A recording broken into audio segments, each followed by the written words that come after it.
고린도전서 13장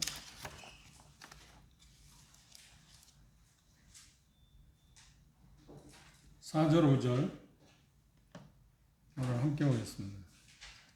사랑의 어떤 특징에 대해 생각해 보는 시간입니다. 고린도전서 13장 4절 5절 찾았으면 함께 4절 5절만 읽도록 하겠습니다. 찾으셨나요? 시작. 사랑은 오래 참고 사랑은 온유하며 시기하는 자가 되지 아니하며 사랑은 자랑하지 아니하며 교만하게 행하지 아니하며 물에 끊지 아니하며 자기의 의를 취하지 아니하며 성내지 아니하며 악한 것을 생각지 아니하며.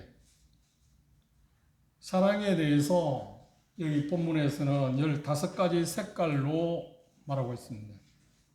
그런데 자세히 보면 여기에서 이야기하고 있는 사랑은 어떤 것이냐고 이야기할 때 처음 두 가지는 사랑은 오래 참고 사랑은 온유하다 특징에 대해서 이야기하고 있고, 그 다음 8가지는 부정적인 면, 사랑은 이런 것이 아니다.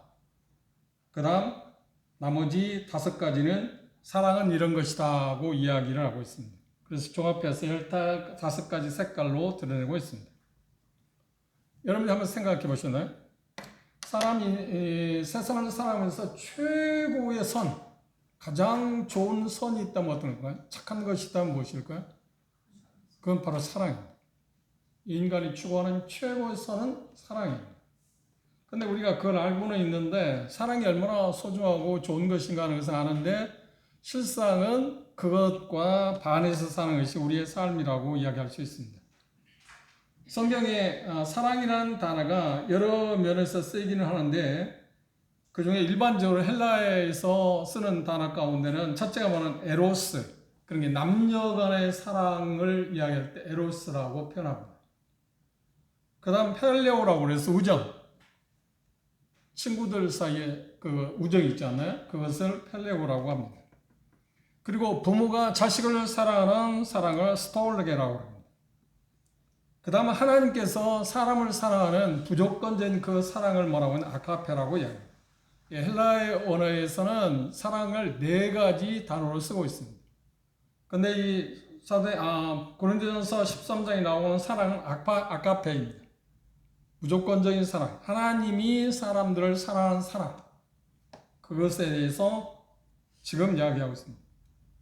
그런데 여기 말씀해 보시면 사랑은 이런 것이다고 정의를 내리는 것보다는 사랑이 무엇을 하느냐, 그 다음 사랑은 무엇을 하지 않느냐고 하는 것으로 여기 말씀 가운데 15가지 사랑에 대한 표현을 그렇게 표현했습니다.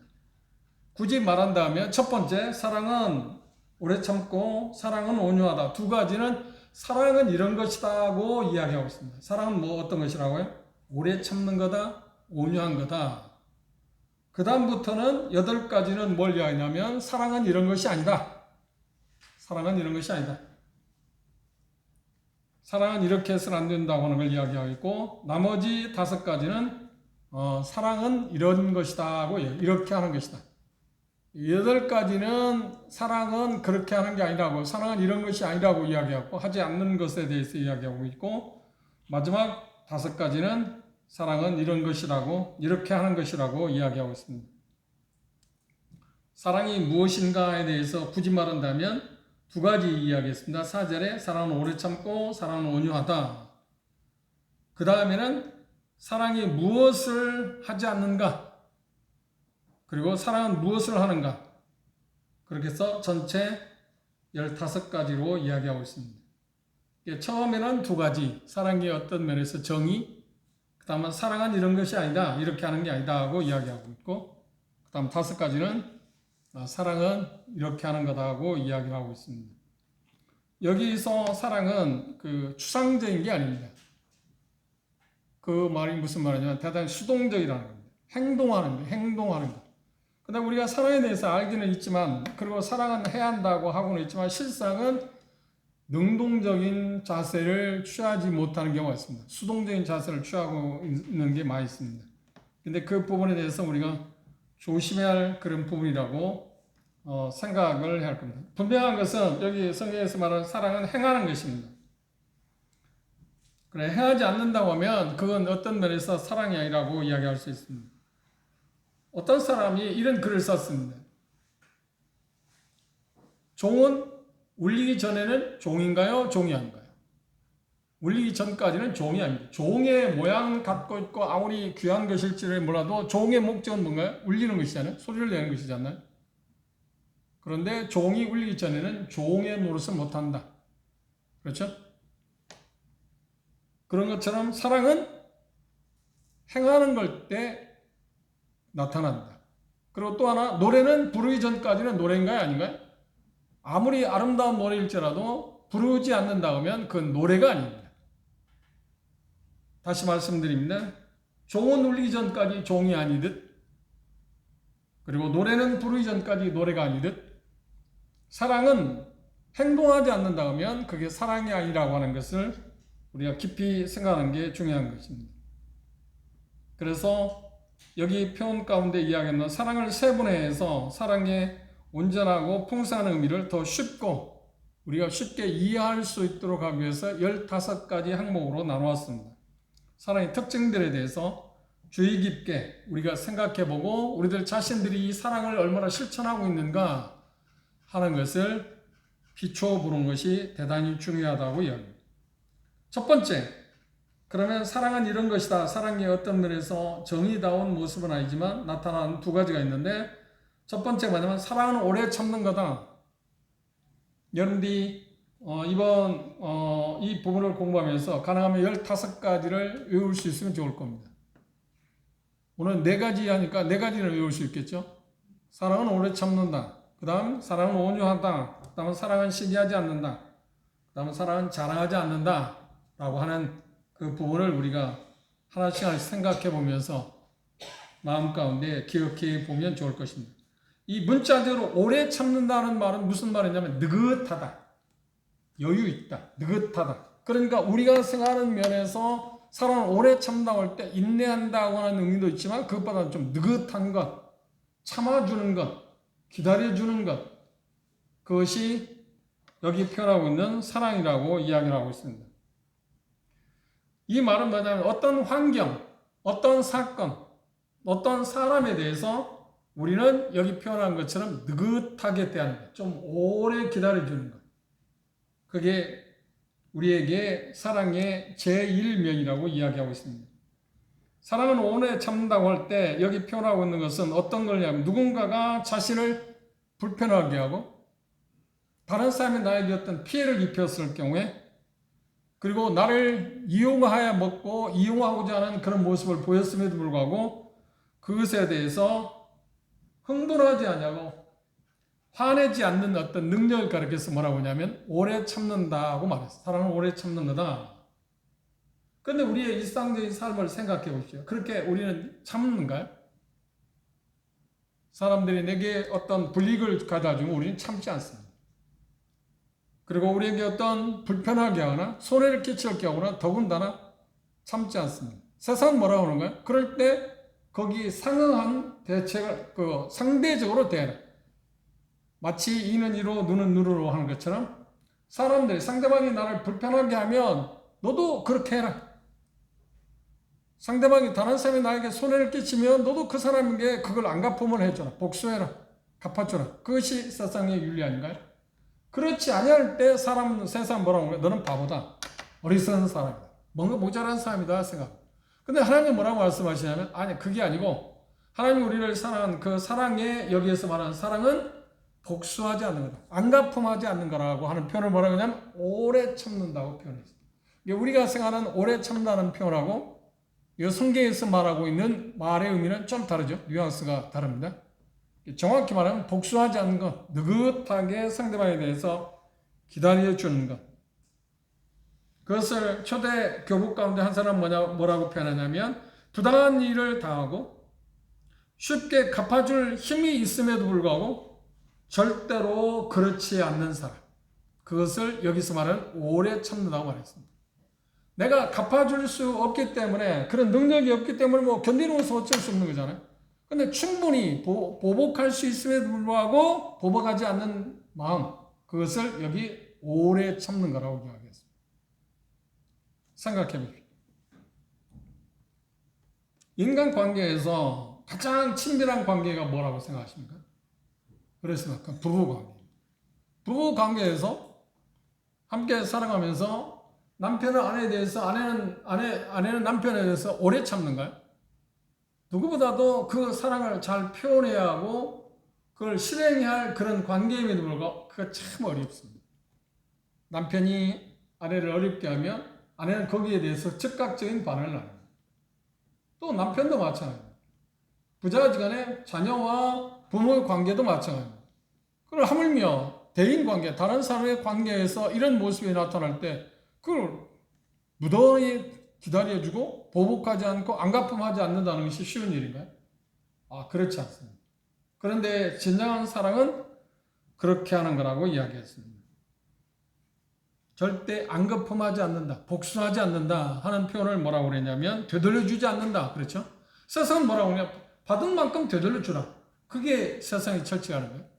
세상의 윤리는 그렇습니다. 그런데 하나님께서 우리를 대하는 모습은, 예수 그리스도 우리를 대하는 모습은 어떻게 된다? 여기 말씀하는 것처럼, 그렇죠. 우리가 그분에게 아무리 좋지 않은 태도를 취한다고 할지라도 그분은 그렇게 똑같이 우리에게 반응하는가요? 아니요. 전혀 그렇게 반응하지 않습니다. 시편 103편 한번 볼까요?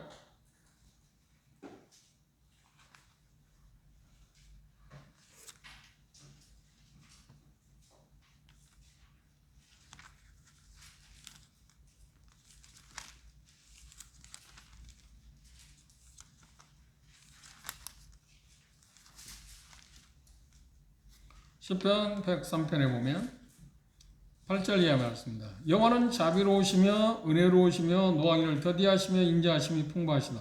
항상 경책지 아니하시며 노를 영원히 품지 아니하시리로다.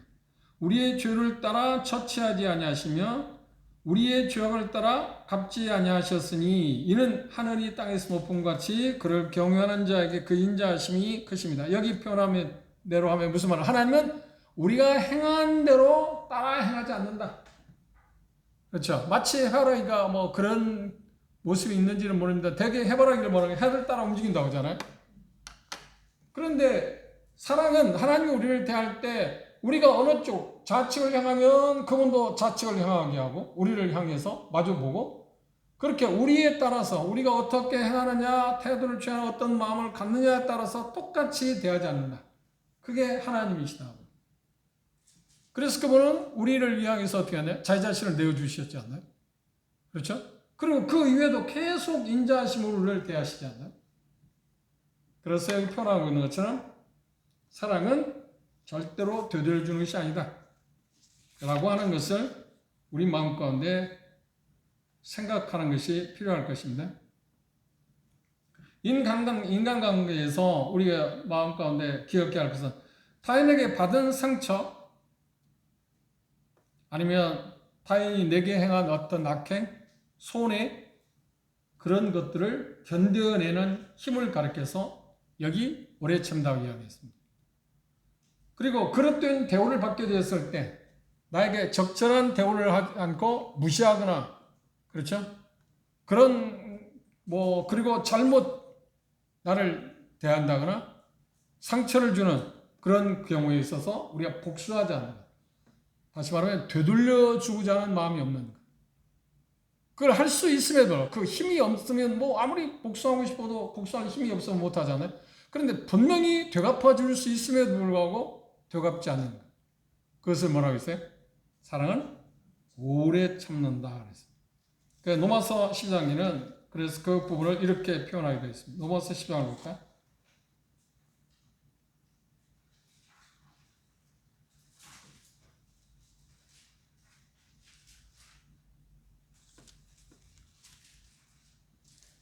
로마서 12장 17절입니다.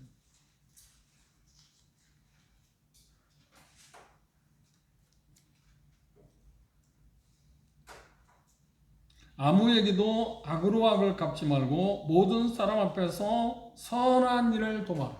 오래 참다는 것입니다.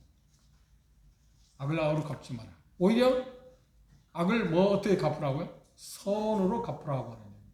그것을 여기 오래 참는다고 이야기했습니다. 이 모습을 고스란히 드러내는 모습 가운데 우리가 빼놓을 수 없는 사람이 하나 있습니다. 그 사람이 누군가요? 사도행전 7장에 보면 스데반의 경우를 보십시오. 사도행전 7장 이제 실예입니다. 사랑 오래 참다는 게 뭐냐? 실제적인 예입니다. 사도행전 7장 끝부분입니다.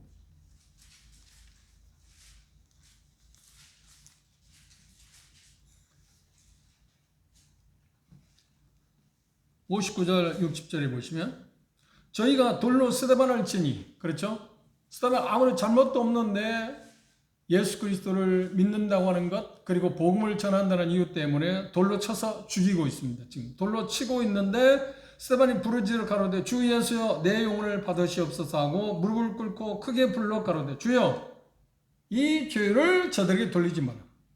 오래 참다. 보복하지 않다. 우리 같으면 어떻게 할까요?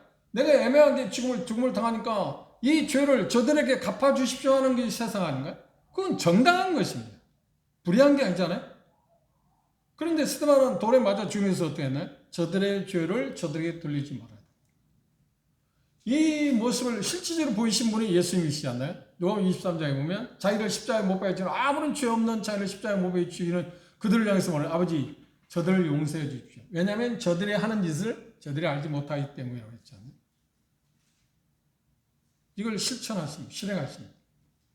우리의 마음 가운데서 사랑을 실천하는데 이 정도까지 오래 참는 것이 무엇인가를 생각해야 합니다.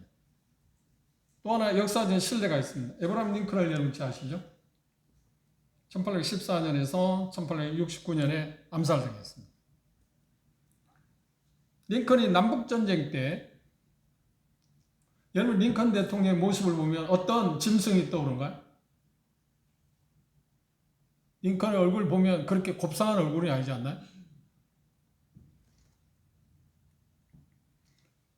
그래서 정적이었던 사람 하나 있습니다. 스탠폰이라고 하는 사람이 있는데 그 정적입니다.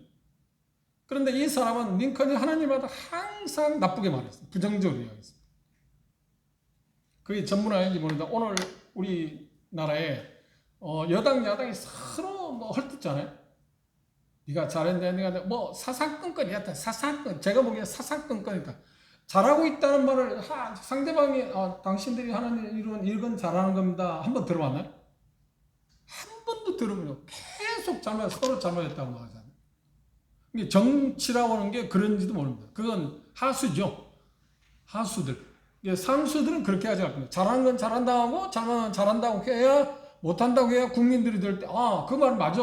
그럼 모든 걸 다 잘못했다고 하니까 서로 간에 국민들이 때 양식 있는 삶을 살 때 막 식상하잖아. 저런 정치인들은 정말 싫다. 그런 생각을 할 수밖에 없잖아요. 그런데 남북전쟁 당시에 정적이던 스탠드라는 사람이 항상 이 링컨이 하는 일에 대해서 쉽게 말해서 계속 비난을 했습니다.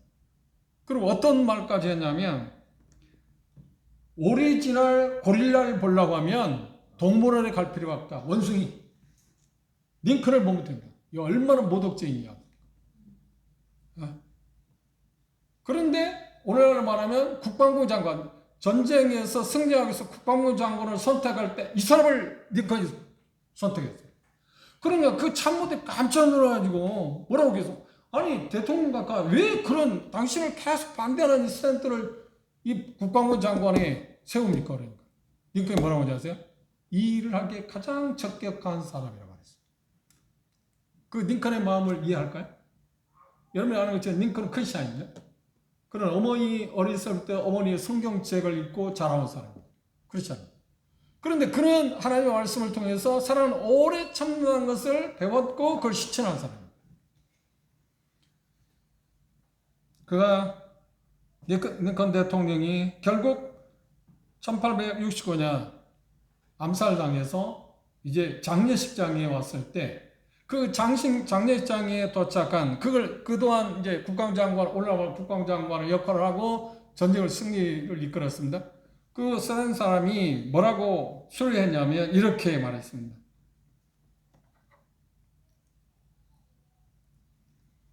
연신 눈물을 흘리면서 지금껏 세상에서 가장 위대한 통치자가 여기 잠들었다.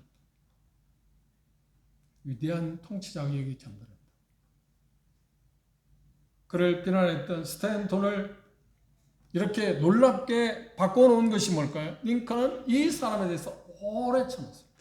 보복하지 않았어요.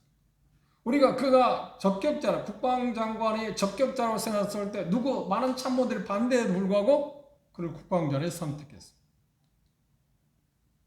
그 모습을 보고 스탠턴은 그렇게 말했습니다. 가장 위대한 통치자가 여기 잠들었다. 그리고 연신 눈물을 흘렸다는 이야기였습니다. 링컨은 오래 참고 복수하지 않는 마음에 드디어 스탠턴이 적대감을 놓게 만들었습니다.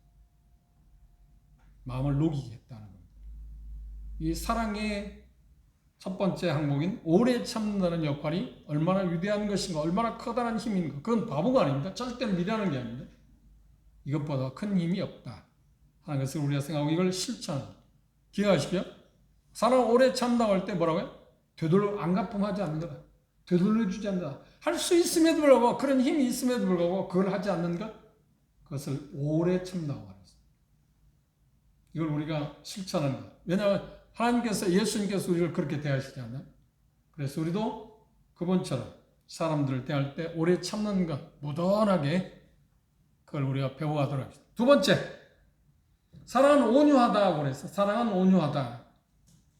이 온유하다고 하는 말은 우리가 까딱 잘못하면 대단히 힘없는 것, 유약한 것, 그렇게 보이는 것이 쉽습니다. 그렇지 않습니다. 우리가 출애굽기 보면, 민수기에 보면 지면에서 가장 온유한 사람은 누구였다고요? 모세라고 해요. 그 모세의 모습으로 부드러운 마음을 갖고 있네. 그러니까 힘이 없고 마치 갈대처럼 그런 사람은 아니요. 얼마나 강단 있게 지도자로서 인도자로서 그 모습을 잘 보여줬나요? 근데 이 온유하다고 하는 말은 뭐냐면 쉬운 예로 하면 그런 뜻입니다. 쓸모있고 섬기며 자유롭다. 타인의 안녕을 위해서 노력하는 마음 자세.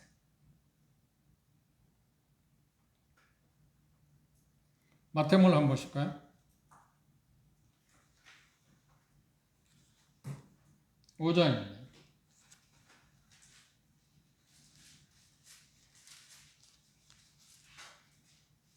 우리가 팔복에 대해서 예수님 말씀하는 걸 기억하시죠?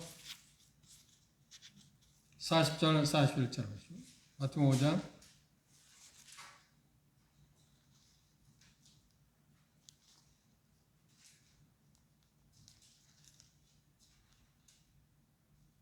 어.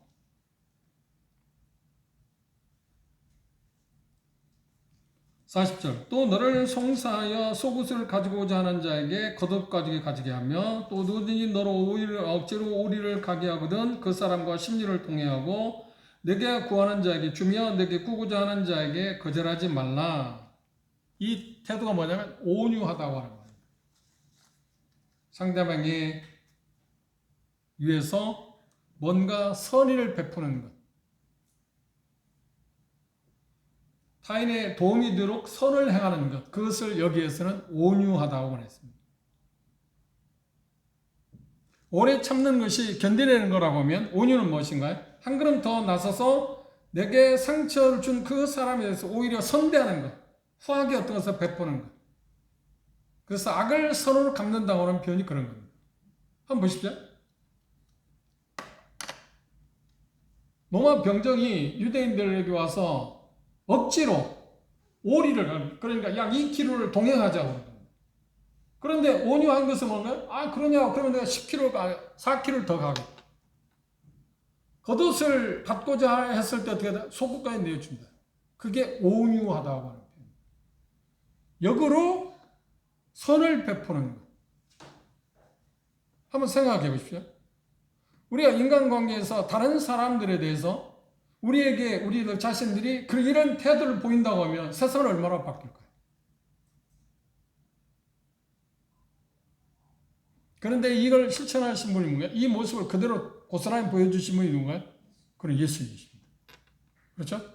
아무런 죄가 없는데 우리를 구원하기 위해서, 우리에게 선을 베푸시기 위해서 그분의 십자가의 고난을 스스로 가셨잖아요.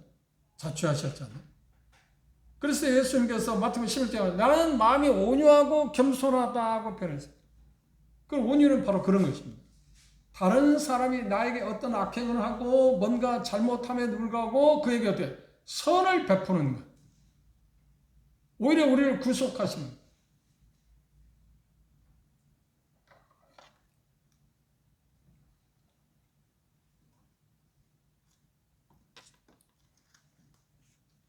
마태복음으로 돌아와서 한번 그 부분을 보도록 하겠습니다. 마태복음 11장입니다.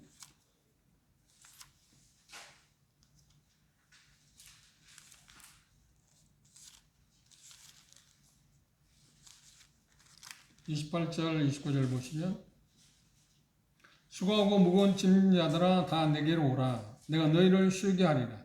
나는 마음이 온유하고 겸손하니 나의 멍에를 메고 내게 배우라. 그러면 너희가 마음에 쉼을 얻을 거다. 나는 마음이 온유하고 겸손하다. 온유하고 겸손하다는 말이 거의 같은 동의어로 우리가 생각해 볼 수 있습니다. 주님은 우리를 향한 사랑으로 자신의 멍에를 가볍게 했습니다. 우리를 위해서 감당하도록 요구받은 짐을 그분이 어떻게 우리로 하여금 감당하게 하십니다. 그래서 그분은 뭐라고 하냐? 내 마음이 온유하는데 온유한 게 뭘까 실제로 우리 사람의 혜택을 오느냐 하면 우리의 짐을 가볍게 해줍니다. 선을 베푼다고 합니다.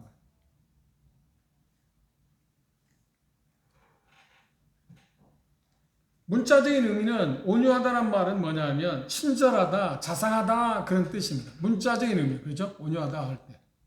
그리고 말대로 문자적인 정직한 의미에서 어원에서 그냥 언어상 온유하다는 말은 뭐냐면 뭔가 힘이 있는데도 그 힘이 조절된 힘, 그걸 온유하다고 합니다.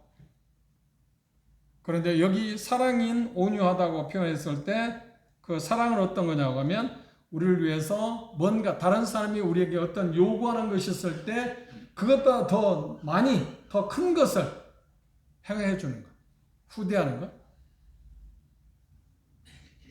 그것을 온유라고 이야기했습니다. 세 번째, 사랑은 시기하지 않는다.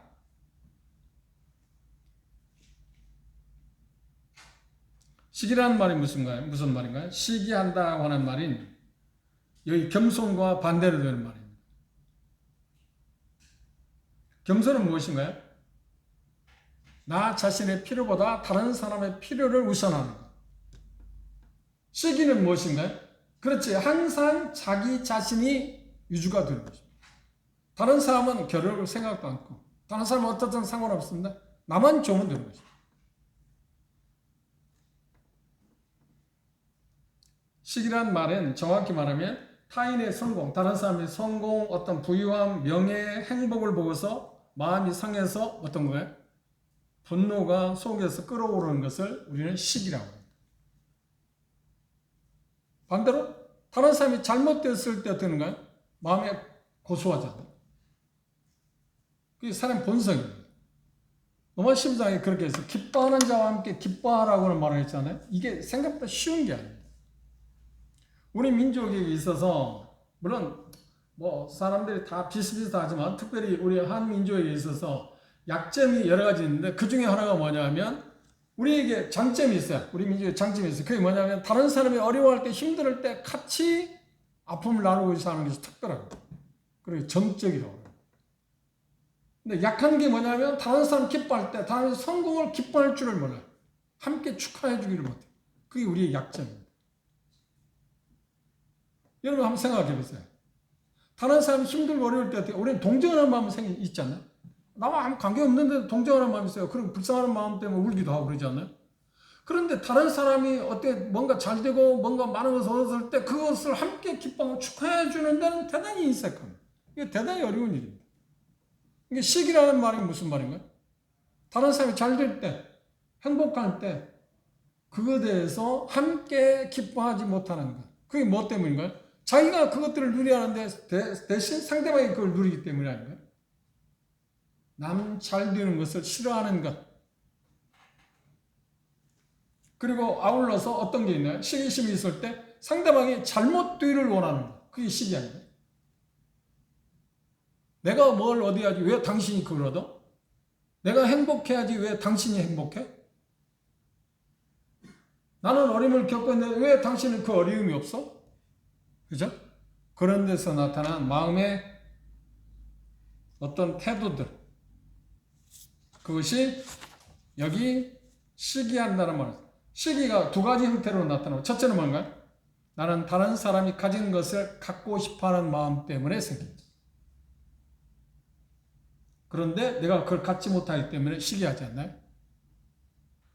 두 번째는 뭔가요? 나는 그들이 가진 것을 갖지 못했을 뿐만 아니라 그것이 조금 전에 얘기한 것처럼 내가 갖지 못했으니까 당신도 그걸 가져서는 안 된다고 생각하는 거. 그게 시기심입니다.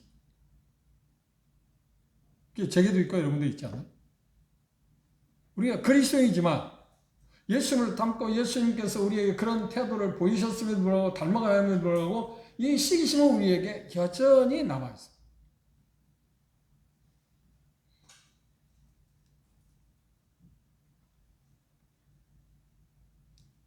다른 사람들에게 부정적인 일이 일어나기를 바라는 것. 그리고 우리가 생각할 때 나는 그런 마음이 없어. 그렇게 여러분들 생각할지 모릅니다. 그런데 자세히 보십시오. 우리의 삶을 면면을 뜯어보십시오. 다른 사람이 잘 되는 것이 어떤가? 별로 좋아하지 않잖아요. 그래서 오직하면 이런 말이 있을까요? 사촌은 가까운 사이인가? 사촌은 대단히 가까운 사이입니다. 아버지 형제들 가운데 자녀들. 그렇죠? 그런데 사촌이 왜 땅을 사는데 배가 아파? 내가 땅을 안 사고 사촌이 가까운 사람이 땅을 샀기 때문인가요? 이게 우리 민족이 대단히 취약점을 드러내는 말입니다. 무엇이 때문에? 내가 땅을 사는데 왜 네가 땅을 사? 시기심, 질투, 투기.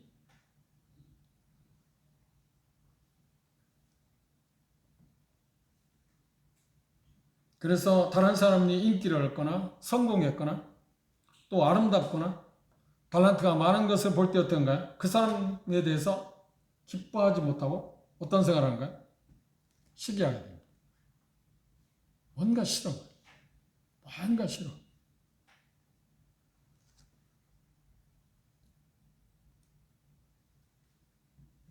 빌보스를 한번 볼까요?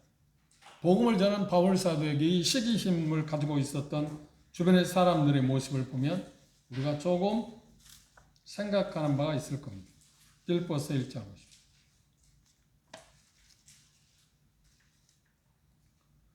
12절입니다. 형제들아, 나의 당한 일이 도리어 복음의 진보가 된 줄을 너희가 알기를 원하노라. 이제 옥에 지금 갇혀있는 이야기입니다. 이러므로 나의 매임이 그리스도 안에서 온 시대안과 기타 모든 사람에게 나타났으니 형제 중 다수가 나의 매임을 인하여 주 안에서 신뢰함으로 겁없이 하나님의 말씀을 더욱 담대히 말하게 되었다. 이건 긍정적인 이야기입니다. 바울이 복음을 전하다가 감옥에 갇혀 있으니까 다른 형제 자매들이 대신해서 그 일을 내가 해야겠다, 감당해야겠다고 하는 사람들입니다. 그런데 반대로 15절은 어떤 이들은 투기와 분쟁으로 어떤 이들은 착한 뜻으로 그리스도를 전파하나니 이들은 내가 복음을 변명하기 위하여 세우심을 받은 줄 알고 사랑을 하나? 앞에서 말한 사람들, 그죠? 어떤 사람들? 저들은 나의 매임에 괴로움을 더하게 할 줄로 생각하여 순전치 못하게 다툼으로 그리스도를 전파했다. 그건 무슨 말인가? 바울은 지금 복음의 열정을 갖고 복음을 전하는 일이 그분의 사명 아닌가요? 그러니까 감옥에 갇혀 있으니까 전할 수가 없잖아요.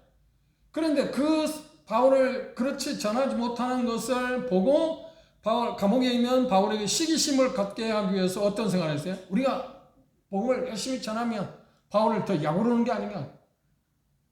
심지어 이런 사람이 있었다. 참 이상하죠. 사람은 참 이상해. 그런데 바울 생각 어땠나요? 이렇게 전하든 저렇게 전하든 나는 그리스도가 전파되는 것 때문에 나는 감사하다. 그렇게 하면 바울이 더 괴로울 줄 알고. 참 시기심은 여러 가지 종류로 나타나고 있습니다. 시기심의 역사적으로 시기심의 처음 시작한 인물이 있다면 누굴까요? 시기 때문에 망한 사단입니다. 그렇죠? 사단이 누시포로서 그리고 천사장 가운데 서열이 첫 번째였잖아요. 오늘날 말하면 청와대에서 근무하는 사람입니다. 최측근, 대통령의 최측근, 하나님에게서 최측근이었습니다. 그런데 어느 날 내가 하나님같이 되겠다. 시기심이 나왔어요. 왜 하나님은 저걸 갔는데 내가 그걸 못 가죠? 하나님이 이 세상을 모든 걸 통치하는데 내가 왜 남들을 그걸 못 통치 못해? 그래가지고 하나님에 대해서 반역을 일으켰어요. 그렇죠? 그래서 결국 사단이 되었습니다. 그리고 결국 최후에는 지옥에 갈 것입니다. 영원히 꺼지지 않는 불에서 영원토록 고통을 당하게 될 것입니다. 그런 사단이 이제 인간이 이 세상에 아담 하와가 창조해졌을 에덴 동산에서 그들에게 충동교를 시킵니다. 시기심을 촉발시킵니다. 어떻게 하는 걸까요? 저렇게 창세기 3장을 보실까요?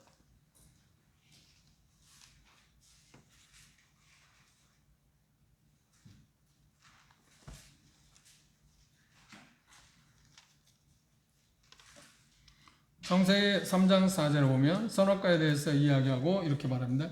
뱀이 여자에게 이르되 너희가 결코 죽지 아니하리라. 너희가 이것을 먹는 날에는 너희 눈이 밝아 하나님같이 되어 선악을 알 줄을 하나님이 아십니다. 하와에게 시기심을 촉발시켰습니다. 뭐라고 이야기한다? 쉽게 말하면 너는 하나님처럼 될 거야. 왜 너희들 하나님이 못 돼? 그리고 하나님의 고유 특권인 선악을 네가 마음대로 조절할 수 있을 거야. 이게 얼마나 놀라운 이야기인가? 하나님에 대한 시기를 갖게 돼. 그리고 하나님이 알고 있는 것처럼 자기도 알겠다. 그래서 선악을 알 힘이 자기에게 주어진다고 생각했어요.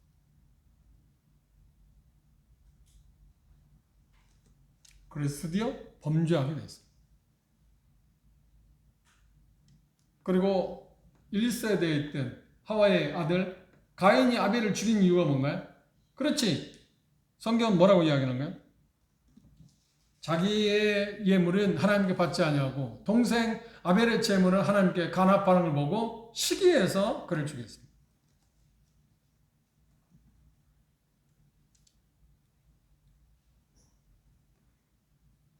그 다음에 요셉의 형들은 왜 요셉을 노예로 팔았는가요? 그렇죠. 요셉을 시기해서. 다시 말하면 사랑하지 않았다는 거예요. 다니엘의 사자골에 집어넣은 그 당시 그 정치인들은 왜 다니엘을 사자골에 집어넣나요? 그가 총리로서 너무 일을 잘하니까 자기들이 그 사람처럼 되고자 하는 마음에서 기도한다는 이유를 갖고 사자골에 집어넣지 않나요? 그래서 오히려 그들이 사자밥이 되는.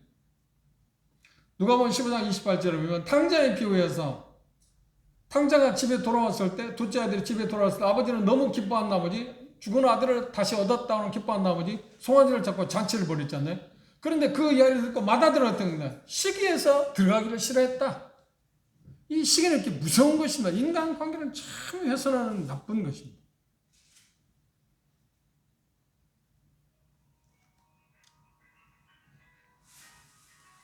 그뿐인가요? 사울왕이 초대 사울왕이 왜 그가 왕권에서 물러났나요? 다윗에 대해 시기했기 때문에 아닌가?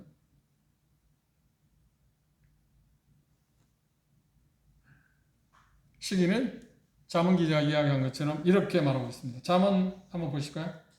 27장입니다.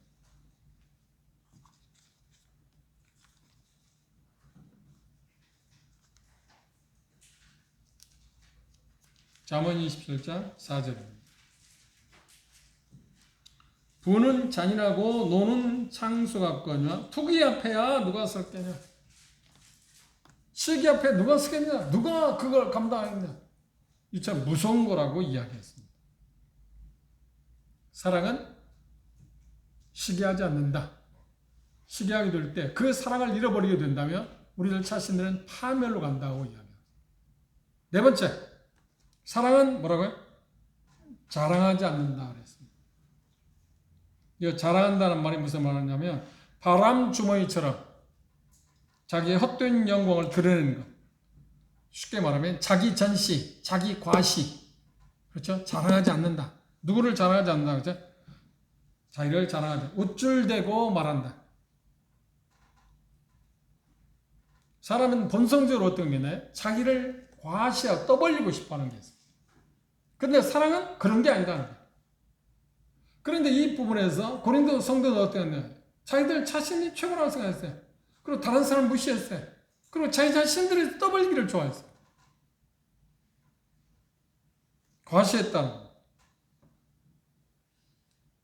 자랑은 시기의 다른 면이기도 합니다. 그렇죠? 사랑은 타인의 자기를 싫어하고 자신을 축혀 올리는 그런 모습에 대해서 뭐라고 했나요? 자랑하지 않는다. 그런 건 아니다. 자기를 스스로 축혀 올리는 게 아니다. 다른 사람이 축혀 올리는 것도 우리가 조심해야 하지만 자기 자신이 스스로를 축혀 올린다고 생각해 보세요. 이건 얼마나 암담한 일인가요?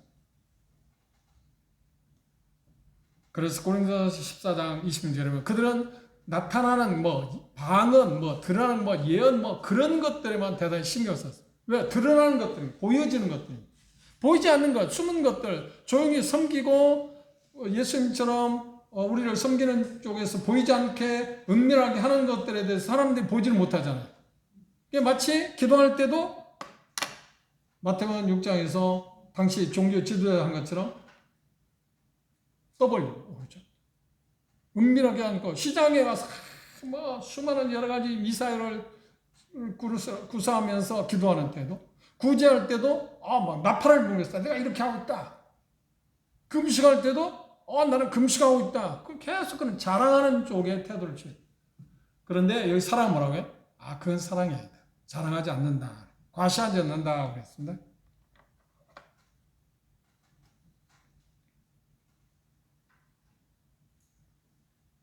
어떤 위대한 사람은 그렇게 말했습니다.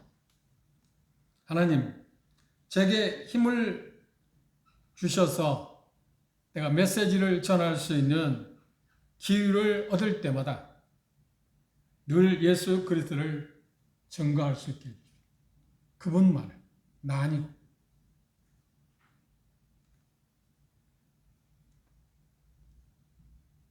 예수 그리스도에서 우리 생활의 첫 번째 자리를 차지하게 된다면 우리는 자랑할 수 있을까요? 우리는 자랑할 수가 없습니다. 그분을 우리는 자랑해야지. 그죠? 빌립보서 2장을 한번 보십시오.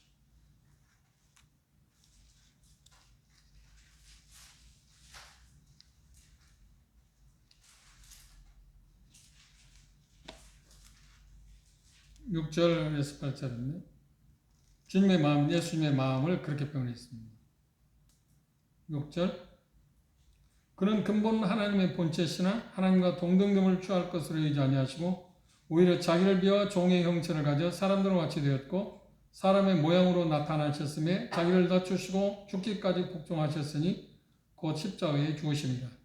이러므로 하나님이 그를 지극히 높여 모든 이름 위에 뛰어난 이름을 주사 하늘에 있는 자들과 땅에 있는 자들과 땅 아래에 있는 자들로 모든 무릎을 예수의 이름에 꿇게 하시고 모든 입으로 예수 그리스도를 주라 시인하여 하나님 아버지께 영광을 돌립니다. 그분이 위대했던 이유는 뭔가요? 자랑하지 않았다. 과시하지 않았다. 뽐내지 않았다. 젠체하지 않았다. 그런데 사람의 특성은 어떤 건가요? 그렇죠. 뽐내려고. 자기 과시.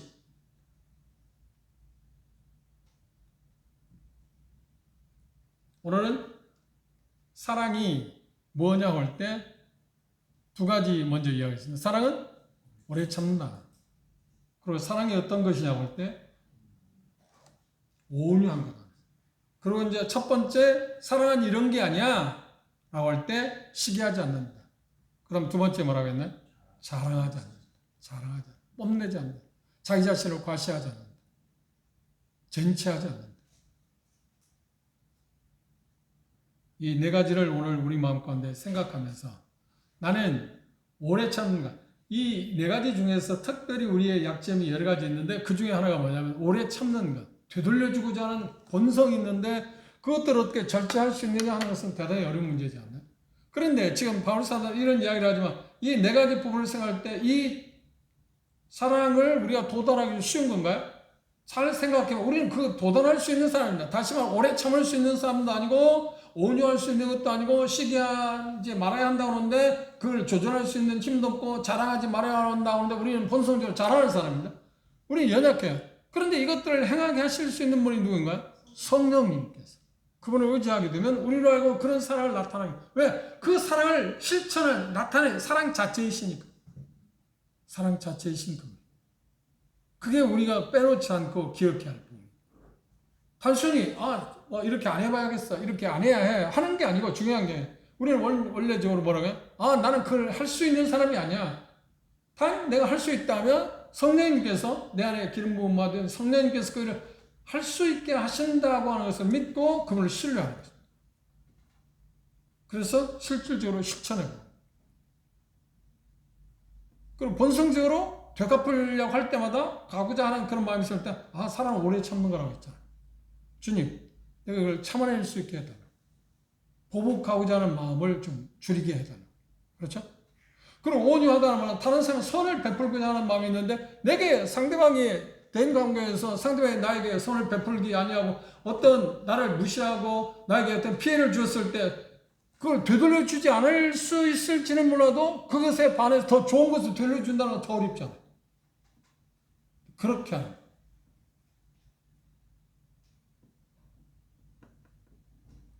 여러분 잊지 마셔야 할 건 아브라함 링컨을 생각합시다.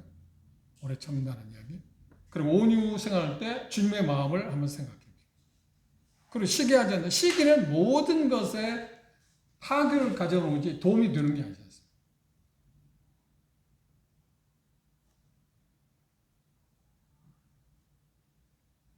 그리고 시기를 생각할 때 시기 결과는 어떻다고 항상 어떻다고요? 파멸만 온다. 파멸만 온다. 사랑은 세워주는 것인데 시기는 항상 파멸만 온다. 그리고 자랑하지 않는다. 사랑은 자랑하지 않는다. 우리가 어쩔 수 없이 우리의 관계, 인간관계에서 뽐내고자 하는 마음이 있어요.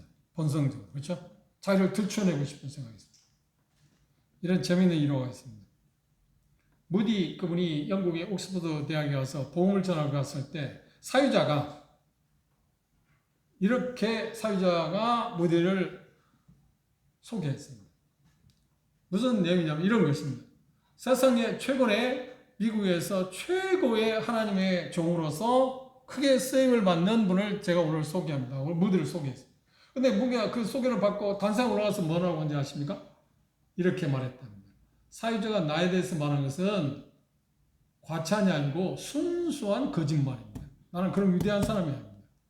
내가 전하는 것은 나를 드러내기 위한 게 아니라 내 아이를 구원하신 예수 그리스도 그분이 가장 위대하신 거죠. 어떤 면에서 사유자가 뻘쭘했겠죠. 뻘쭘했을 거 아니에요? 아이고 내가 나름대로 무디 그분을 이렇게 많은 사람하고 대학생들 당시 때 최고의 지성인들이랑 옥스퍼드 대학생들에게 그렇게 소개를 했는데 단상에 올라가자마자 내가 그런 사람 아니라고 이야기했을 때 그런데 그걸 곱씹어볼 때 수많은 지성인들은 어떻게 생각해요? 저 사람 참 자기를 자랑하지 않는 사람이구나. 누구를 자랑한다고? 예수님을 자랑하기 위해서 자기가 이곳에 온 것이지 예수님 때문에 그곳에 온 것이지 그분이 무슨 수성공이 어떻게 해서 그 당대 최고의 지성인들이랑 옥스퍼드 대학에서 복음을 전할 수 있었겠어요? 이 자세를 취하는 거예요. 그게 사랑이다. 사랑은 그러니까 우리가 네 가지를 봤지만 멀리 있는 건가요? 아니 가까이 있어요. 생각보다 가까이 있어요. 그렇죠? 나를 내세우지 않는 것이 그게 사랑이에요. 그리고 다른 사람에게 뭔가 더 좋은 것을 갚아주고자 하는 것이 사랑이에요. 그리고 다른 사람이 나에게 어떤 걸 했을 때 그것을 되돌려주지 않고자 하는 것도 사랑이에요. 그렇죠? 그 다음 남의 잘 되는 것에 대해서 시기하는 게 아니라 함께 기뻐할 줄 아는 거예요. 우리가 배워야 할 게 뭐냐? 함께 기뻐하는 것을 배워요. 우리가 동정하고 하는 것은 우리가 잘해. 근데 함께 기뻐하는 거. 그게 참 어렵잖아요. 그것들을 우리가 실천해서 다시 시를 생각해 봅시다. 종이 울리기 전까지는 종이 아니고 노래는 부르기 전까지는 노래가 아니듯 사랑은 행하지 아니하면 사랑이 아니다. 실천하는 것입니다. 기도합시다.